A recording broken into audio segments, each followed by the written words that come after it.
para vencer.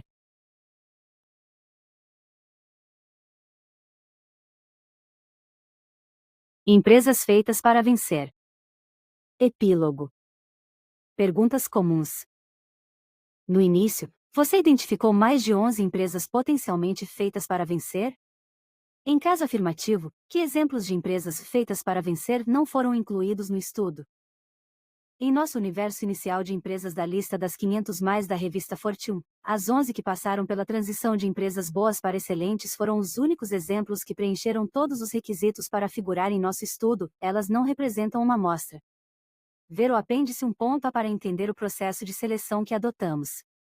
O fato de termos estudado o conjunto inteiro de empresas que observaram nossos critérios deveria aumentar nossa confiança nas descobertas. Não precisamos nos preocupar com o fato de um segundo conjunto de empresas da lista das 500 mais da Fortune ter passado de boas a excelentes, não segundo nossos critérios, mas por outros métodos.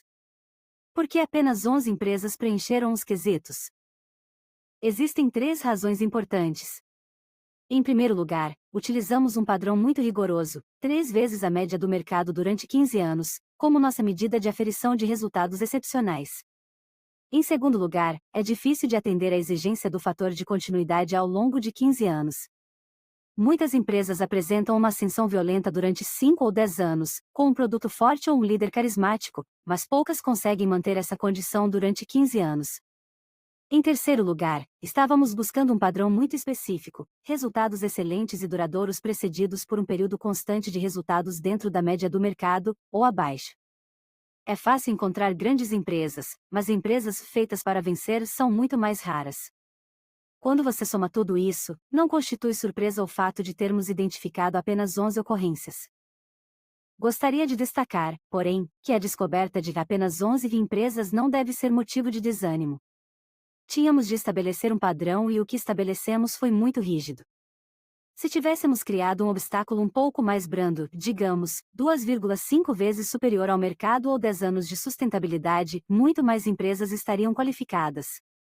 Depois de concluir a pesquisa, estou convencido de que muitas organizações podem fazer a transição de boas para excelentes, se aplicarem as lições expostas neste livro. O problema não é a probabilidade estatística, o problema é que as pessoas estão desperdiçando seu tempo e seus recursos com as coisas erradas. Como fica a relevância estatística, dado que apenas 11 empresas preencheram os quesitos para o corte final, como empresas feitas para vencer, e o estudo completo abarca 28 empresas, incluindo as empresas dos grupos de comparação direta e de comparação não sustentada?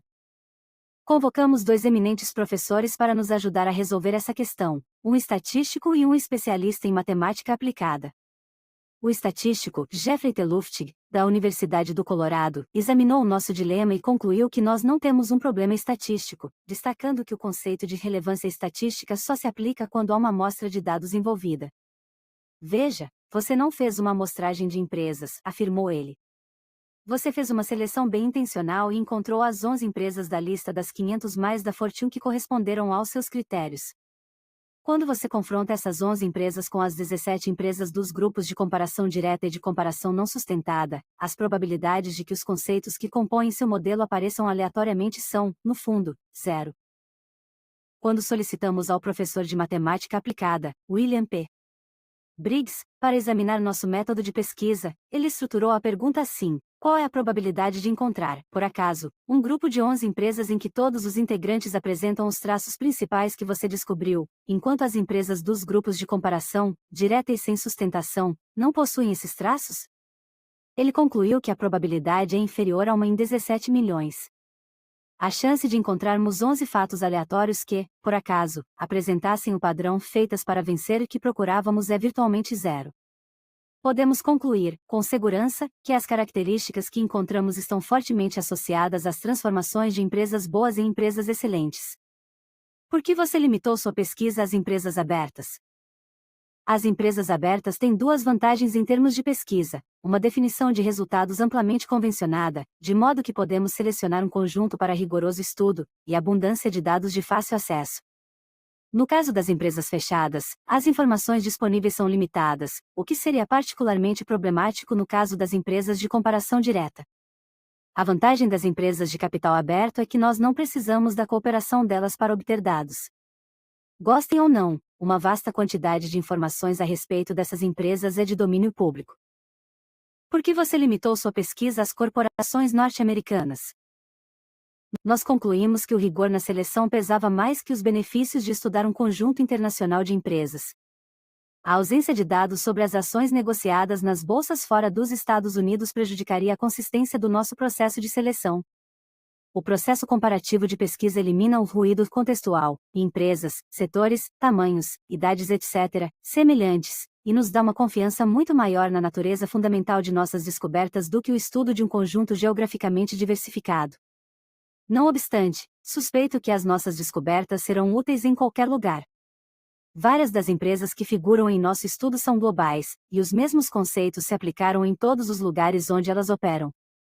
Acredito, também, que grande parte do que descobrimos, por exemplo, a liderança de nível 5 e o volante, será aceita com mais dificuldade pelos americanos do que por pessoas de outras culturas. Por que nenhuma empresa de alta tecnologia aparece no conjunto estudado? A maioria das empresas de tecnologia foi eliminada porque elas não são tão antigas para apresentar o padrão feitas para vencer. Exigimos pelo menos 30 anos de história para uma empresa figurar no estudo, 15 anos de bons resultados, seguidos de 15 anos de excelentes resultados. Das empresas de tecnologia que tinham mais de 30 anos de história, nenhuma apresentou o padrão específico de feitas para vencer que procurávamos. A Intel, por exemplo, nunca teve um período de 15 anos consecutivos apenas com bons resultados, porque a Intel sempre foi excelente. Se este estudo tiver de ser repetido dentro de 10 ou 20 anos, minha expectativa é que haja empresas de alta tecnologia na lista. De que forma o conceito de empresa feita para vencer se aplica às empresas que já são excelentes? Proponho que elas leiam tanto o livro Feitas para Vencer quanto o Feitas para Durar para ajudá-las a entender melhor por que são excelentes e, assim, continuarem a fazer as coisas certas. Como Robert Burgelman, um de meus professores prediletos da Faculdade de Administração de Stanford, me ensinou anos atrás, o único e grande perigo nos negócios e na vida, com exceção do fracasso total, é ter sucesso sem ter a mais absoluta clareza quanto às razões desse sucesso. Como você explica as recentes dificuldades que algumas das empresas feitas para vencer têm enfrentado? Todas as empresas, independentemente de quão excelentes elas sejam, enfrentam dificuldades, não há uma só empresa excelente e duradoura cujo registro seja perfeito, imaculado. Todas elas passam por altos e baixos. O fator crítico não é a ausência de dificuldades, e sim a capacidade de superá-las e retornar mais forte. Além do mais, se qualquer empresa deixar de pôr em prática todas as descobertas, vai acabar caindo de novo. Não é qualquer uma das variáveis, isoladamente, que torna uma empresa excelente, mas, sim, a combinação de todas as peças, trabalhando juntas num pacote integrado, de forma constante e ao longo do tempo.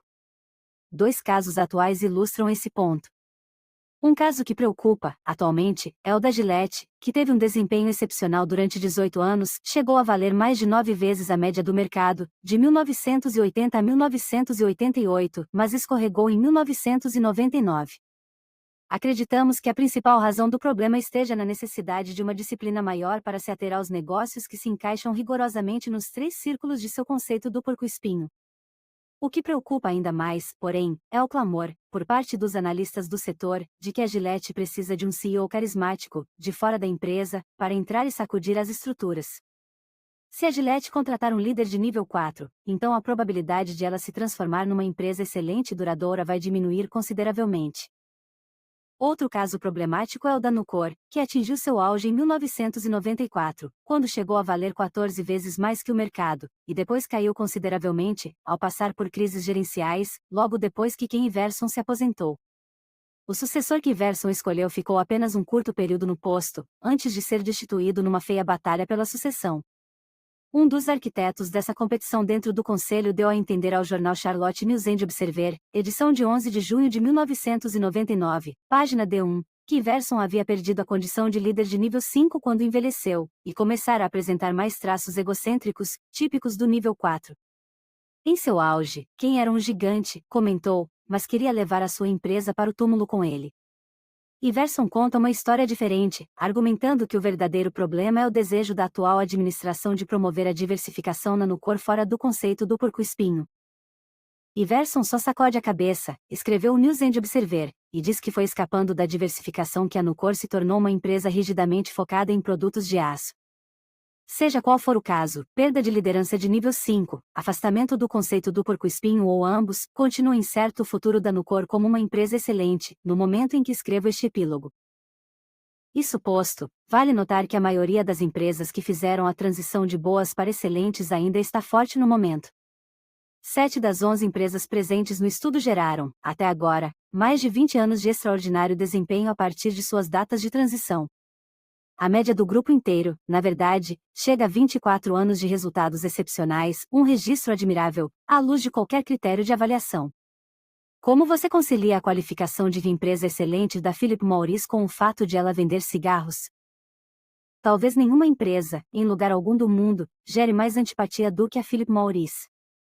Ainda que uma empresa de cigarros possa ser considerada verdadeiramente excelente, e muitas disputariam esse título, é duvidoso que qualquer uma delas possa durar, tendo em vista a crescente ameaça de litígios e sanções sociais. Ironicamente, a Philip Morris tem o mais longo registro de desempenho excepcional, a partir da data de sua transição, há 34 anos, e é a única empresa que figurou nos dois estudos, tanto em feitas para vencer quanto em feitas para durar. Esse desempenho não é apenas em função de a empresa estar num setor que fabrica produtos com elevada margem de lucro, vendidos a consumidores contumazes.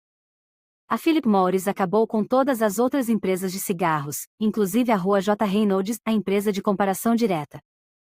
No entanto, para que a Philip Morris tenha um futuro viável, será necessário enfrentar de verdade a dura realidade do relacionamento da sociedade com o fumo e da percepção social quanto ao setor de cigarros. Um percentual significativo da população acredita que todos os integrantes do setor participaram, igualmente, de um esforço sistemático para ludibriá-la. Justa ou não, a população, especificamente nos Estados Unidos, pode perdoar uma série de pecados, mas nunca esquecerá ou perdoará o fato de ter sido enganada. Seja qual for a posição pessoal de cada um em relação ao setor de cigarros, e houve várias posições diferentes dentro da equipe de pesquisa, assim como alguns debates bem acalorados, o fato de a Philip Morris estar presente tanto em feitas para vencer quanto em feitas para durar acabou sendo muito instrutivo. Isso me ensinou que não é conteúdo dos valores de uma empresa que tem relação com seu desempenho, mas, sim, a força da convicção com que ela sustenta esses valores, sejam eles quais forem. Essa é uma dessas descobertas que considero difíceis de engolir, mas que é inteiramente sustentada pelos dados. Para uma discussão mais profunda desse tópico, ver o capítulo 3 do livro Feitas para Durar. Uma empresa pode ter um conceito do porco-espinho e, ao mesmo tempo, possuir um portfólio de negócios altamente diversificado? Nosso estudo demonstra fortemente que é raro empresas e conglomerados muito diversificados produzirem resultados excelentes e duradouros. Uma exceção óbvia a essa regra é a GE, mas podemos explicar esse caso afirmando que a GE possui um conceito do porco-espinho bastante raro e sutil, que unifica o seu conglomerado de empresas. O que a GE consegue fazer melhor do que qualquer empresa no mundo? Desenvolver gerentes gerais de classe mundial. Na nossa visão, essa é a essência do conceito do porco-espinho da GE. E qual seria o denominador econômico da GE? Lucro por talento gerencial no quartil superior. Reflita sobre isso observando o seguinte ângulo: você tem duas oportunidades de negócio. Ambas poderiam gerar X milhões de dólares em lucros. Mas imagine que um desses negócios consuma 3 vezes mais talento gerencial do quartil superior do que o outro para gerar aquele mesmo lucro. O outro, que consome menos talento gerencial, está dentro do conceito do porco-espinho, enquanto o primeiro não está. No final das contas, do que a GE se orgulha mais do que tudo? De ter o melhor conjunto de gerentes gerais do mundo. Essa é a verdadeira paixão da empresa, maior do que lâmpadas, motores a jato ou programação de canais de televisão. O conceito do porco-espinho da GE, concebido adequadamente, permite que a empresa atue num conjunto diversificado de empreendimentos e, no entanto, continue rigorosamente focada na interseção dos 3 círculos. Qual é o papel do conselho de administração na transformação de uma empresa boa numa empresa excelente? Em primeiro lugar, os conselhos desempenham um papel-chave na escolha de líderes de nível 5. A recente avalanche de conselhos apaixonados por CEOs carismáticos, particularmente do tipo celebridade, é uma das tendências mais nocivas à saúde das empresas no longo prazo. Os conselhos deveriam estar familiarizados com as características da liderança de nível 5 e colocar líderes desse tipo em cargos de responsabilidade. Em segundo lugar, os conselhos das corporações deveriam fazer a distinção entre valor das ações e preço das ações. Os conselhos não têm responsabilidade perante um grande número de pessoas que possuem ações da empresa em determinado momento, ou seja, perante os negociadores de ações, eles deveriam reorientar suas energias para criar empresas excelentes que agregam valor aos seus acionistas. Gerenciar as ações com qualquer horizonte que seja inferior a um período de 5 a 10 anos confunde preço com valor, e é uma postura irresponsável perante os acionistas. Para uma análise consistente do papel do conselho na hora de elevar uma empresa boa à condição de empresa excelente, recomendo o livro Resisting Hostile Takeovers, de Rita Ricardo Campbell, Praeger Publishers, 1997. A autora foi uma das integrantes do Conselho da Gillette, durante a era de Coleman Moncler, e apresenta um relato detalhado de como um conselho responsável lutou com a difícil e complexa questão de preço versus valor. As jovens empresas de tecnologia podem ter líderes de nível 5 em um mundo imprevisível como o que vivemos? Respondo com nome e sobrenome, John Morgridge. Ele foi o CEO da transição que transformou uma empresa pequena e em dificuldades, localizada na Baía de São Francisco, em uma das empresas excelentes de tecnologia da década de 1990.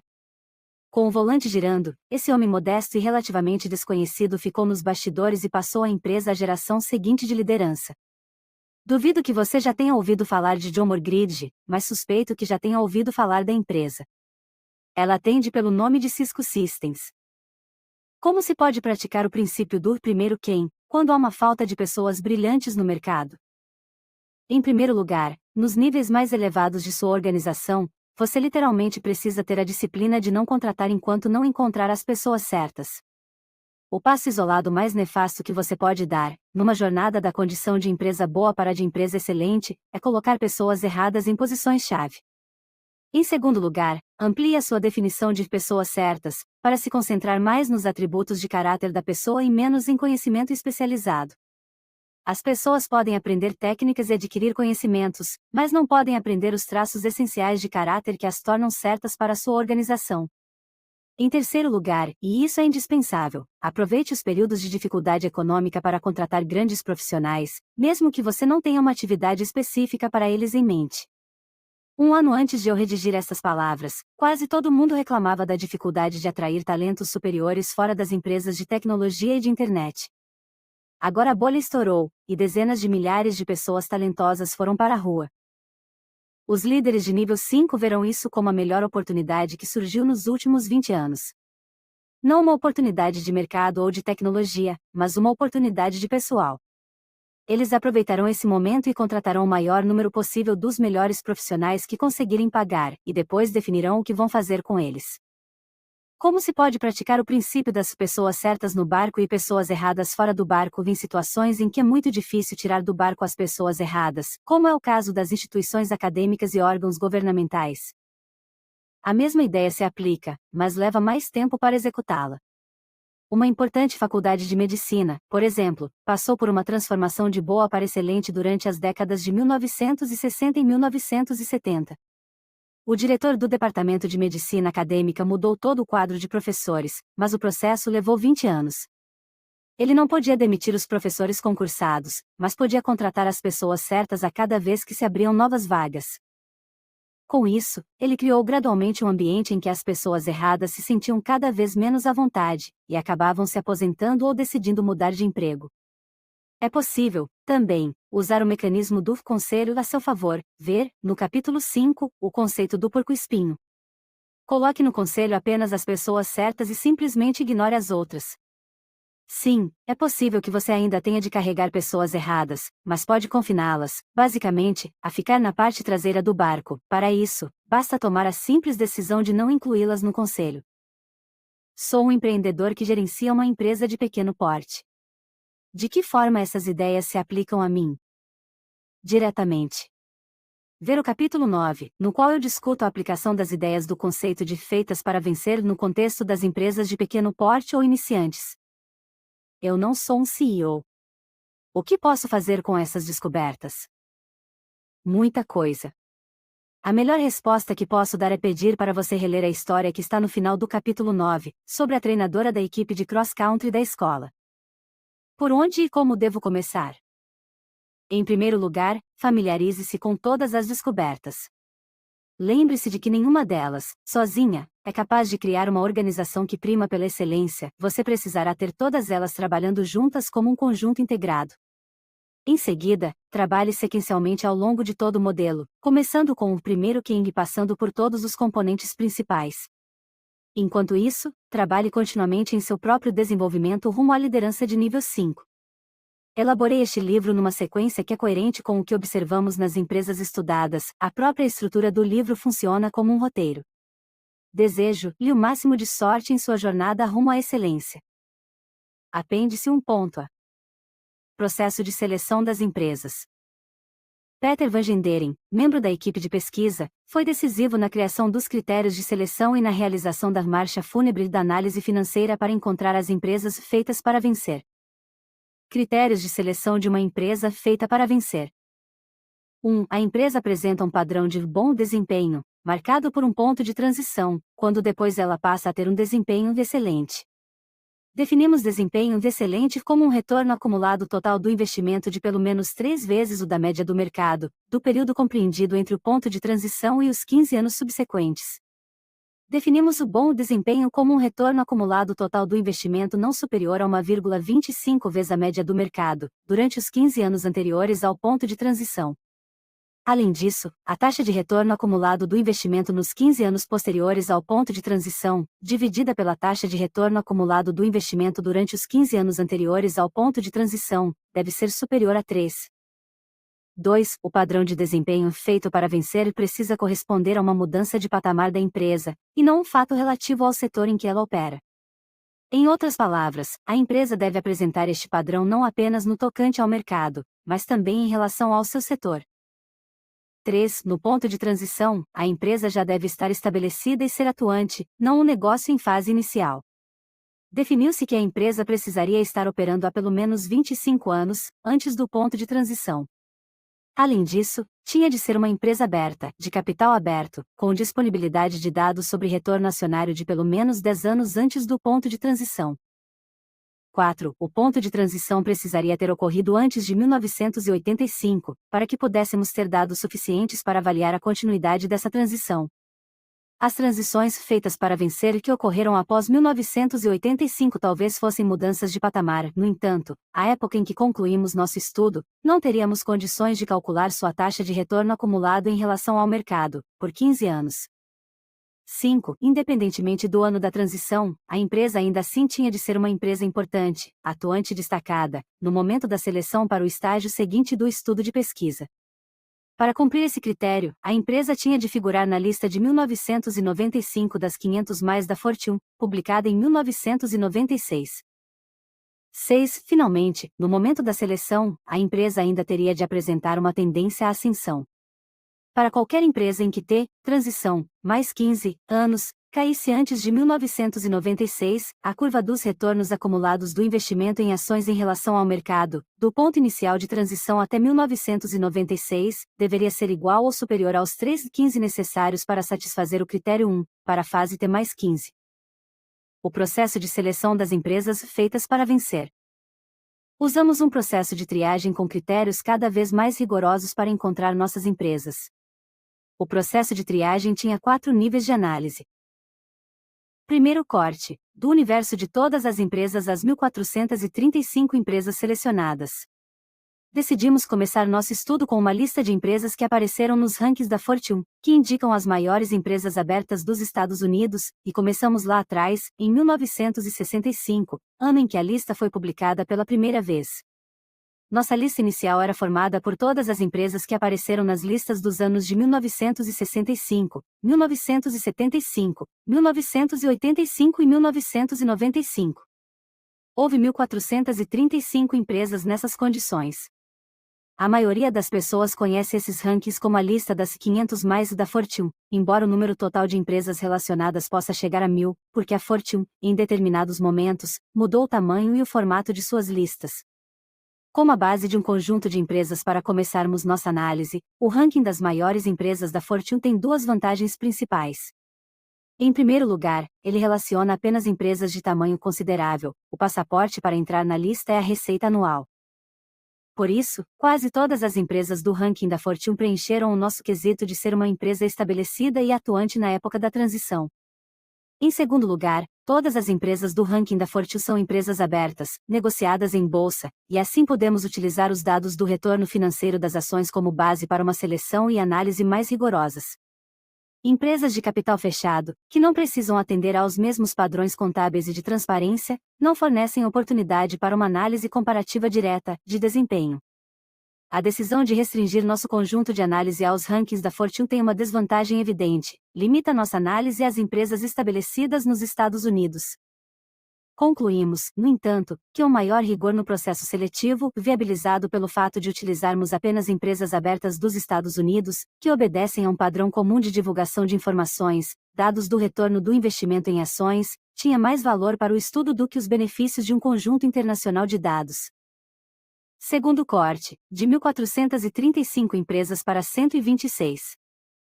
Nosso próximo passo foi utilizar os dados do Centro de Pesquisa de Preços de Ações da Universidade de Chicago, CRSP, para fazer a seleção final das empresas feitas para vencer.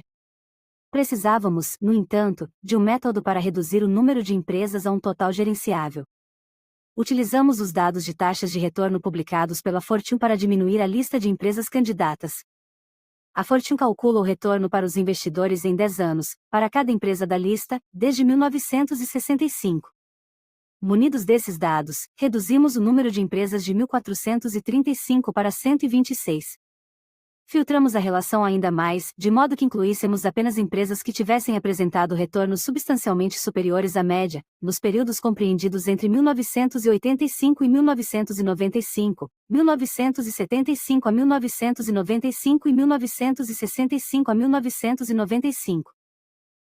Procuramos também empresas que tivessem apresentado um padrão de retornos superiores à média, precedidos por retornos na média ou abaixo da média. Mais especificamente, as 126 empresas selecionadas passaram em qualquer um dos seguintes critérios. Critério 1. O retorno total anual acumulado para os investidores, no período de 1985 a 1995, excedeu em 30% o retorno médio anual acumulado para os investidores mencionado na Fortune para os setores de indústria e serviços no mesmo período, ou seja, o retorno total excedeu o retorno médio em 1,3 vezes, e a empresa apresentou provas de desempenho dentro da média, ou inferior à média, nas 2 décadas anteriores, de 1965 a 1985.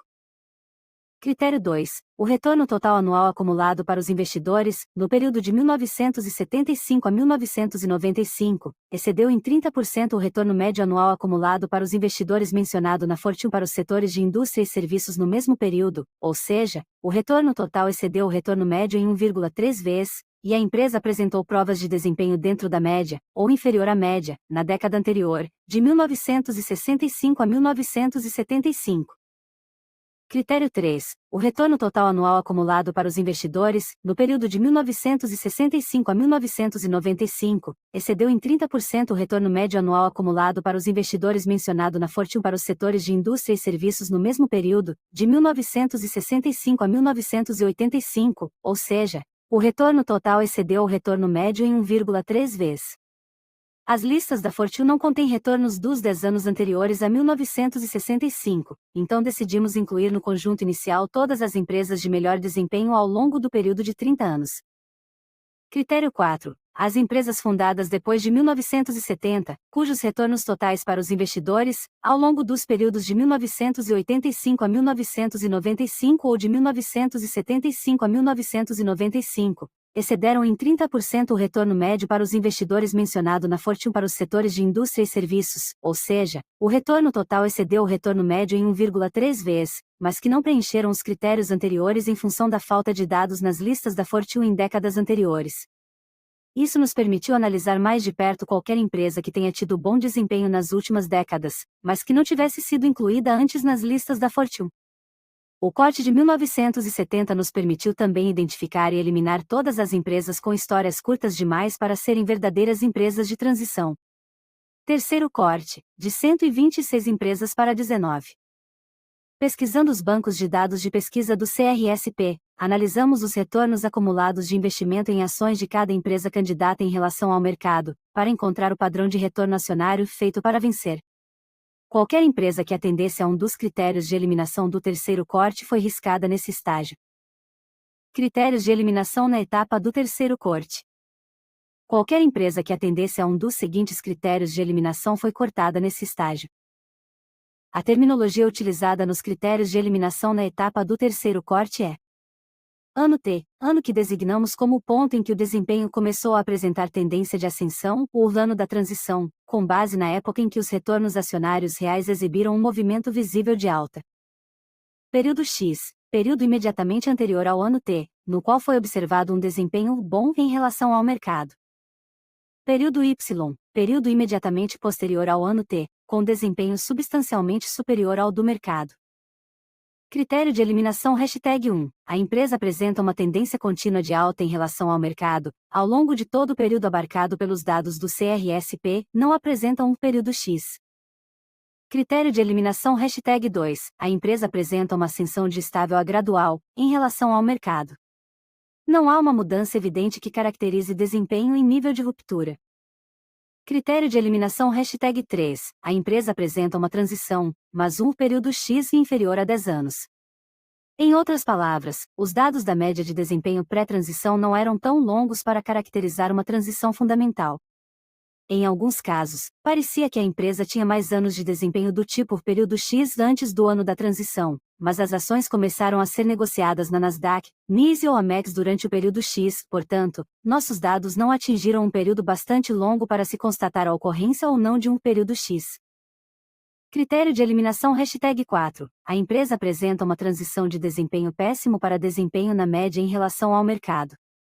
Em outras palavras, eliminamos situações clássicas de virada, em que a empresa saiu de uma tendência descendente para uma trajetória paralela ao mercado.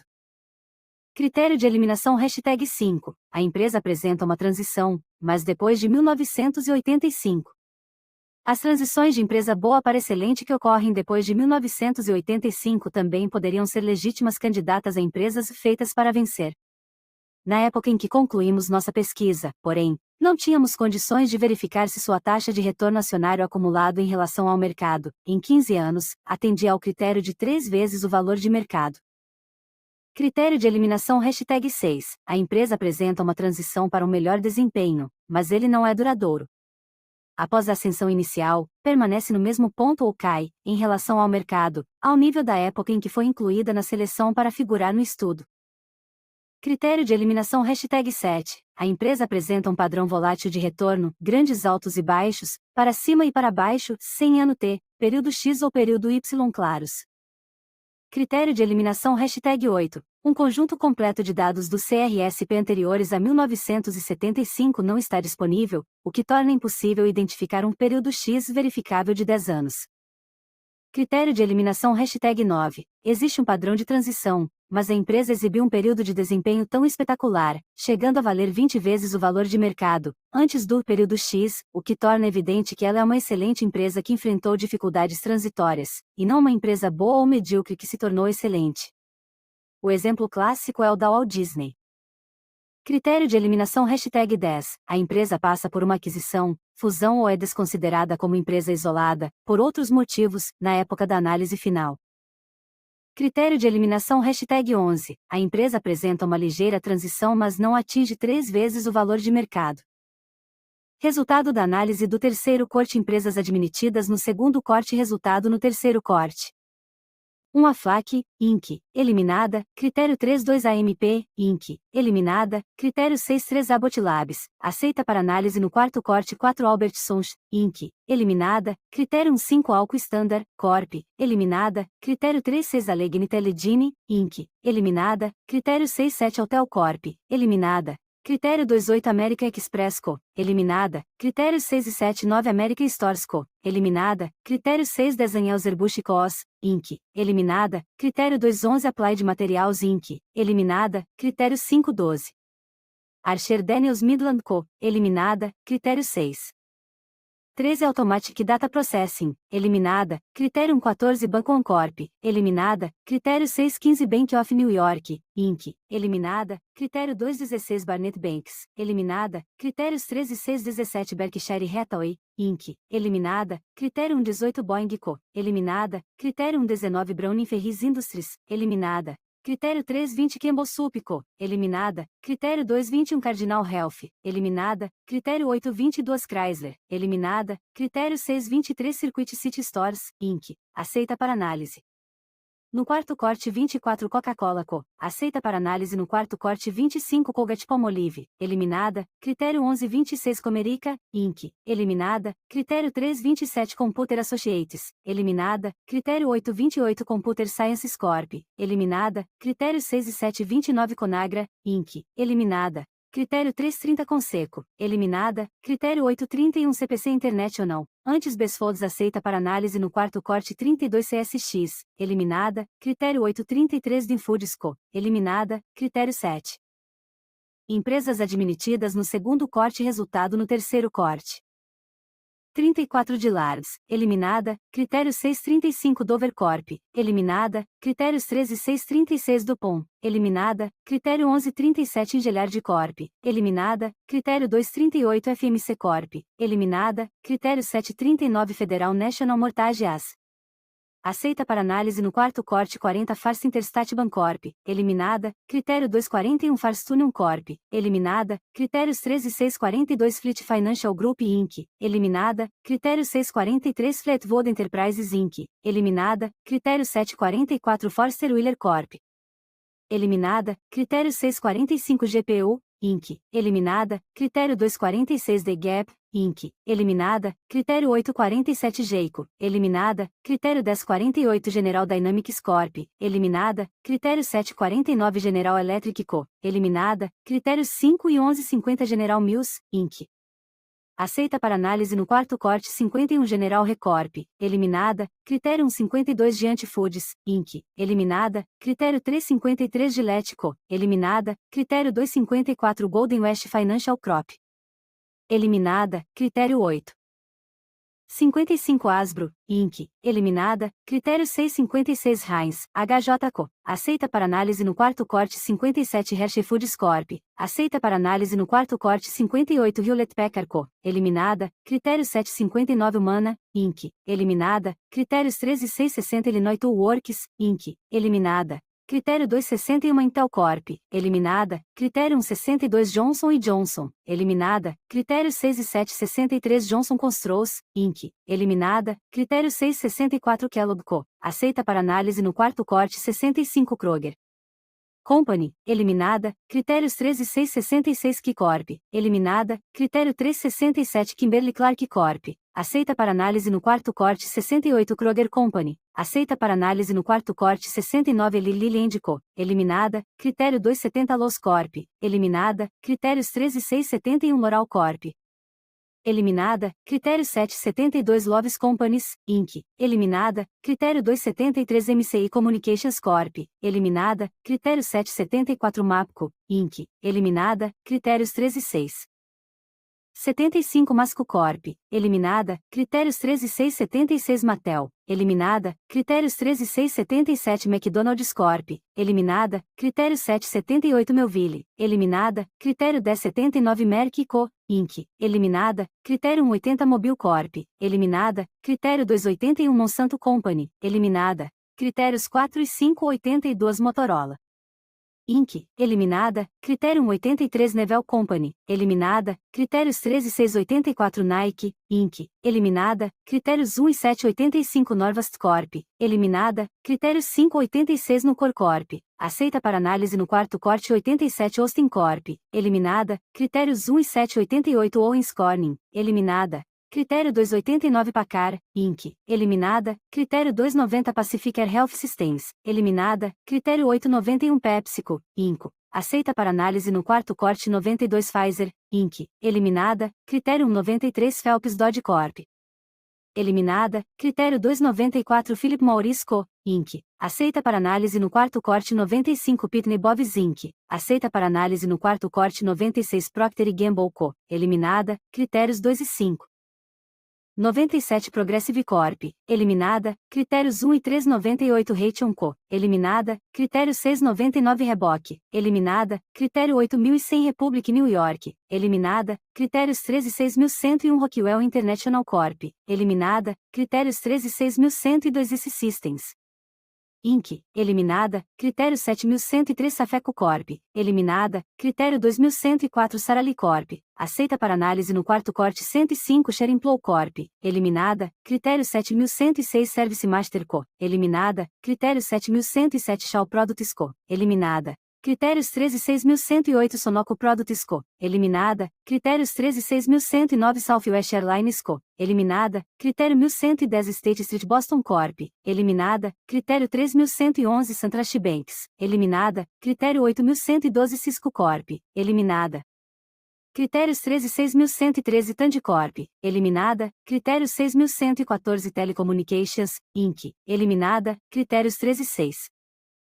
115 Turner Broadcasting, eliminada, critério 8.116 Chico International Limitada, eliminada, critérios 2 e 6.117 Tyson Foods, Inc., eliminada, critérios 1 e 3.118 Union Carbide Corp., eliminada, critério 6.119 US Bancorp, eliminada, critério 2.120 VF Corp., eliminada, critério 6.121 Walmart Stores Inc., eliminada, critério 1.122 Valgreens Co., aceita para análise no quarto corte 123 Walt Disney, eliminada, critério 9.124 Warner Lambert Co., eliminada, critério 6 e 7.125 Wells Fargo e Co., aceita. Para análise no quarto corte 126 Vindix Stores, Inc., eliminada, critério 7. Quarto corte, de 19 empresas a 11 empresas feitas para vencer. Queríamos encontrar empresas que passaram por uma transição, não setores industriais, estar simplesmente no setor certo, no momento certo, não qualificaria uma empresa para figurar no estudo. Para separar as transições de setores das transições de empresas, decidimos repetir a análise do CRSP em relação às 19 empresas restantes, só que, dessa vez, contra um índice composto do setor, e não contra a média de mercado. As empresas que apresentaram uma transição em relação ao seu setor seriam selecionadas para figurar no conjunto final a ser estudado. Para cada uma das 19 empresas restantes, voltamos no tempo, ao longo dos segmentos industriais do Standard Poor's analisando Onbook, e criamos um conjunto de empresas do setor na época da transição, num período de 5 anos. Em seguida, obtivemos dados do CRSP do retorno acionário de todas as empresas naquele segmento. Se a empresa tivesse múltiplas linhas de negócio no setor, utilizávamos 2 testes separados para o setor. Depois, criamos um índice de retornos acumulados do setor, contra o qual mapeamos os retornos acumulados da empresa em transição. Isso nos permitiu identificar e eliminar do estudo qualquer empresa que não apresentasse o padrão de transição relativo ao seu setor. Mediante a análise do setor, eliminamos 8 empresas.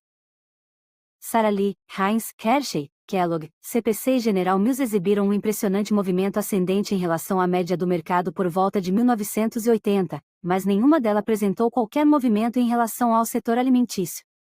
A Coca-Cola e a Pepsi exibiram um fortíssimo movimento ascendente em relação à média do mercado por volta de 1960 e novamente em 1980, mas nenhuma das duas apresentou movimento ascendente em relação ao setor de bebidas. Terminamos, portanto, com 11 empresas que passaram pelos 4 cortes e foram selecionadas para figurar no estudo de pesquisa.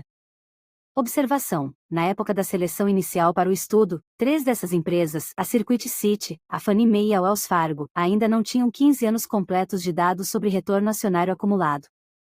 Continuamos a monitorar os dados até elas atingirem ter mais 15 anos, para ter certeza de que elas iriam atender ao padrão de desempenho de 3 vezes a média do mercado durante 15 anos. Todas as 3 conseguiram e continuaram no estudo.